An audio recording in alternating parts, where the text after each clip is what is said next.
When the Pentagon moves 3 carrier strike groups into the Middle East at once, the world notices. This is not routine deployment. This is not symbolic presence. This is a message written in steel, jet fuel, and nuclear reactors. For the first time in years, the United States has concentrated enough naval air power in one region to alter the balance of an entire theater overnight. But why now? Why 3 carriers? Why spend billions moving floating cities across oceans just to station them near one of the most volatile regions on Earth? And more importantly, what happens when they arrive? Because once 3 American supercarriers lock into position, they do not just patrol.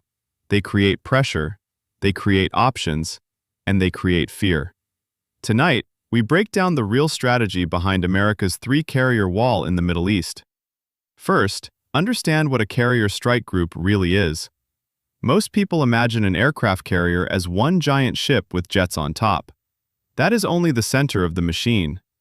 Around it moves an escort ring of guided missile destroyers, cruisers, submarines, intelligence aircraft, supply ships, and electronic warfare assets.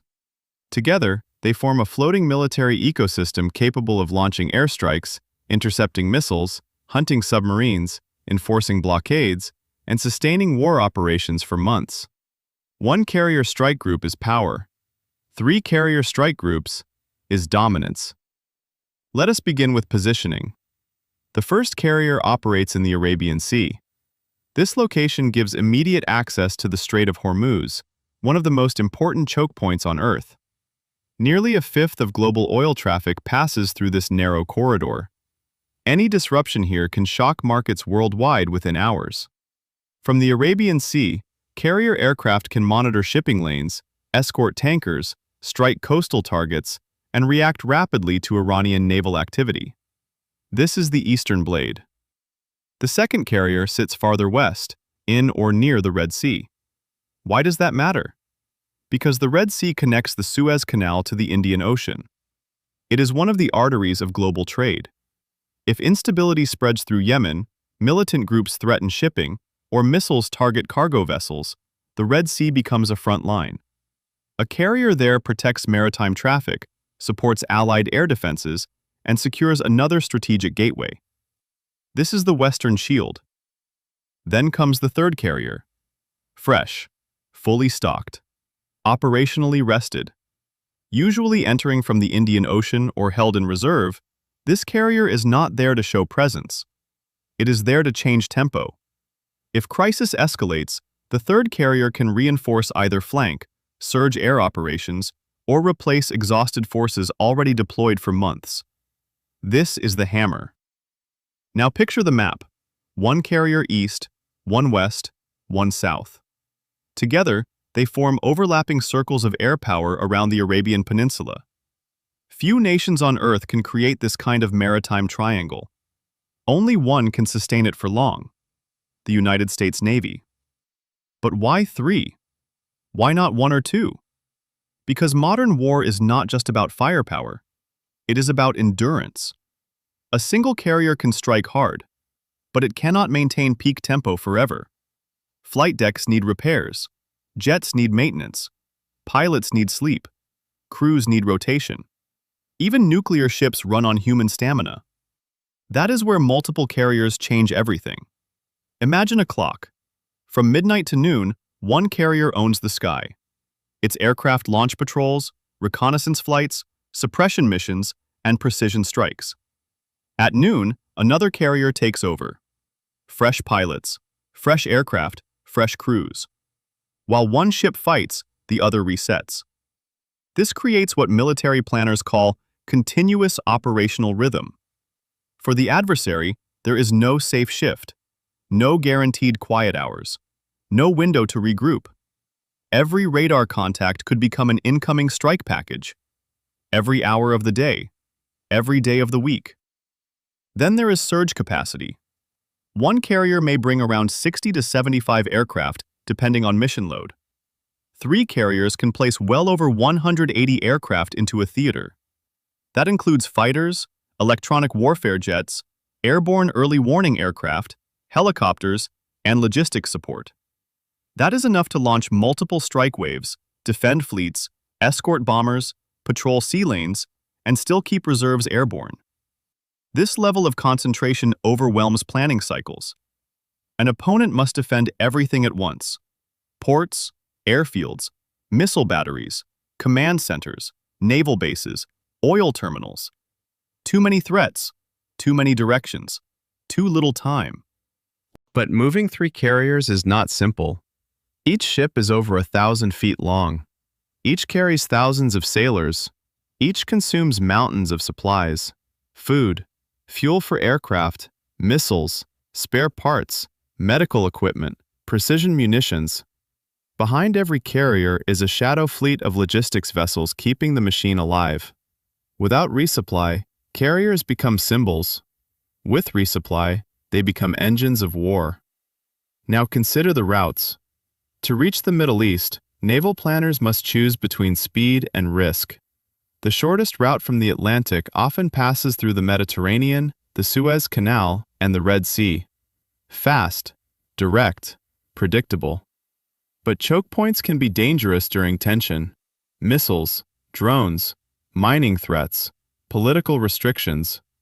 So sometimes, a carrier may take the long route around Africa, adding thousands of miles to preserve security and strategic surprise. Longer journey, safer arrival. This is how superpowers think. Now let us talk about deterrence. Many people misunderstand deterrence. It is not about fighting. It is about convincing others not to fight. When 3 carriers appear in region, every military headquarters nearby recalculates. Can air defenses survive saturation strikes?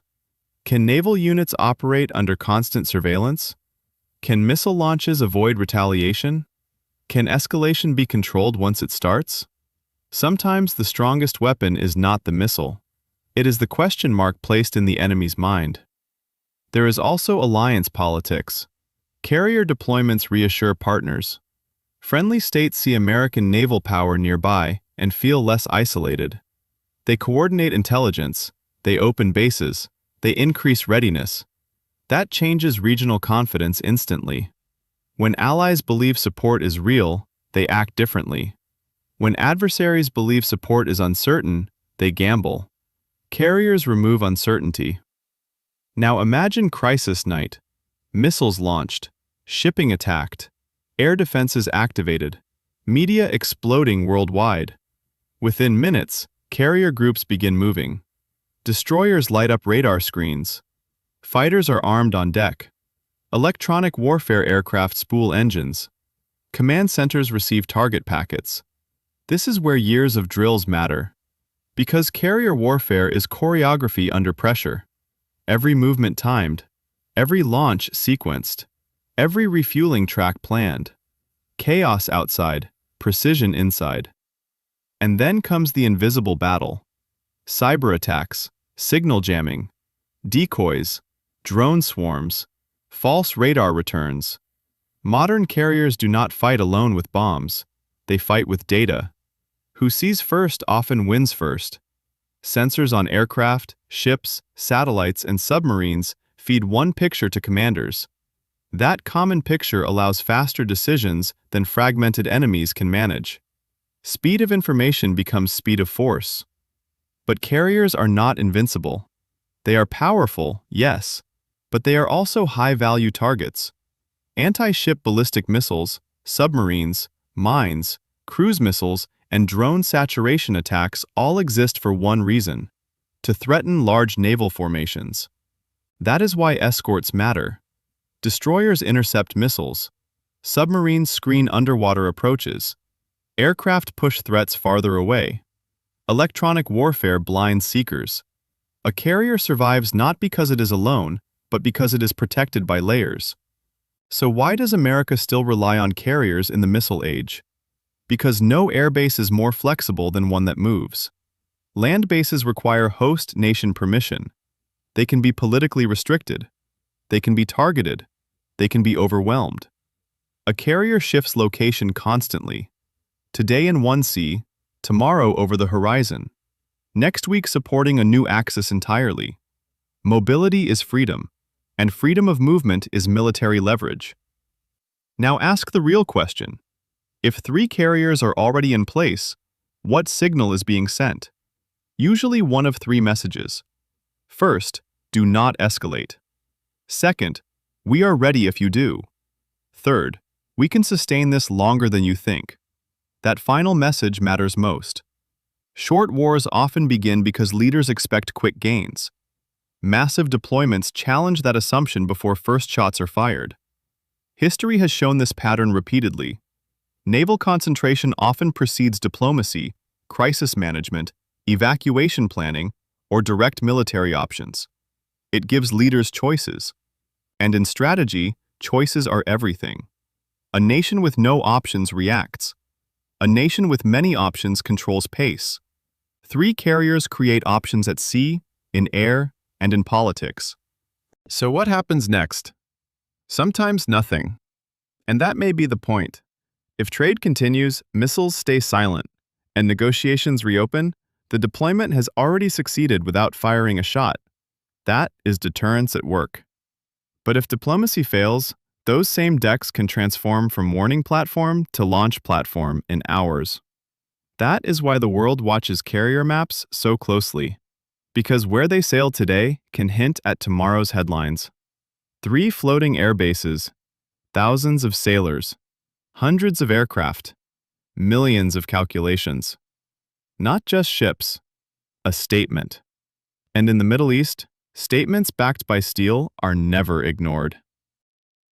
If you enjoyed this deep strategic breakdown, subscribe now for more military analysis, naval power stories, and real-world defense strategy explained simply.